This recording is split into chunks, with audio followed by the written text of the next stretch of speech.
I have a wife. I have two girls and a boy. The two girls are the oldest. And I have a son, Kevin Mack Jr., who's the youngest.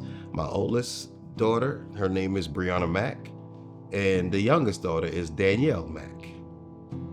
My childhood home's lifestyle was we were a survival type family, working in the field so that we can survive. I mean, my family, I'm out of 7 boys and 1 girl.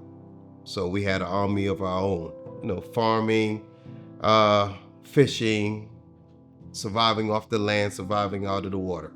My best gift I ever received as a child was a motorcycle, a 200 Honda.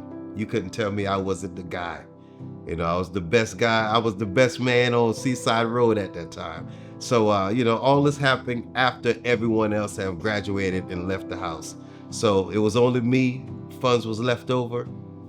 I got a motorcycle. Something I wish I could tell my younger self is go after your dream. Never give up on your dream. Don't be deterred from your dream. So those are some of the things, if I could tell myself as a young person, that would be one of the things. Just go after your dream. One of the things that really stuck with me, and I would say this is from my father, to always say what you mean what you say, and don't let anyone dictate who you are and whom you are. Like I said earlier, we came from a real close-knitted family. I mean, my dad and he was a stern guy, but we had a close relationship. He didn't take any wood nickel, as the old people would say. So he was a retired Army guy. So he had a lot of those characteristics of being stern and don't let anyone kind of lead you in a negative or wrong direction. And if you are strongly have a meaning of something, stick behind whatever it is that you say, and say what you mean. I think it was more easier talking to my dad. You didn't get a lot of feedback, but it was more, I think for me, it was easier because my dad and I spend more time together than my mom. And it's a history behind that. It's a story behind that.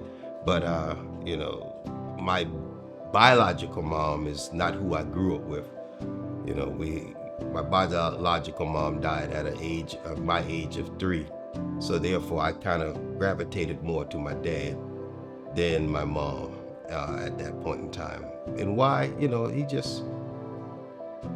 I think he expected a lot out of me. And I never felt that, I should fail because my dad he held me at such a high standard. And not just only me, my entire family, So those are the things that I instilled in my kids. Those things that have been instilled in me.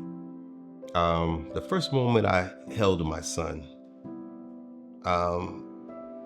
tried hard to hold back the tears. And that's tears of joy, that is. Just hoping that those tears continue to be joyous as, days has gone and days to come. But, it's been a wonderful journey here with my son. And, like I said, it was just tears of joy the first time I held him.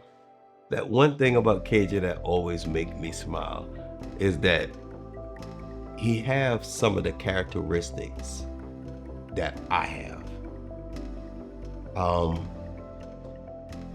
He's one that if he's going to do something, he's going to give his all. He's going to put his all into it. And if he knows it's not right, he's going to try to make it right. And that is some of the characteristics that I have developed, and I can see it trickling down to him. One day, one memory that I could relive. And I would probably, it's many, but one of them that I remember us going on this cruise one year and just seeing the joy that came over him because it's something he'd never done before, and how happy he was. And we, as just not with him, but as the family, were able to experience. And just the dinners, the casinos, well, not so much the casinos, but you know, just the little things. It's not so much something that is so big, but it's just the little things. Enjoy just, hey, Dad, let's go to the back of the ship and let's get the pizza and whatnot, because it's 1 o'clock in the morning. That's about the only thing that we could, eat at that moment. So if I could relive, I would relive that cruise, I believe. The lesson that he have taught me is that, Dad, you have to understand that just because you have always done it this way, there is another way that it can be done. And it could be an easier way. But I'm glad that you are opening up to understanding and hearing from me and seeing things my way. And that was an eye-opener for me, and to let me know that, hey, I'm glad that he's communicating with me, but he's opening my eyes to other ways of viewing things and seeing things.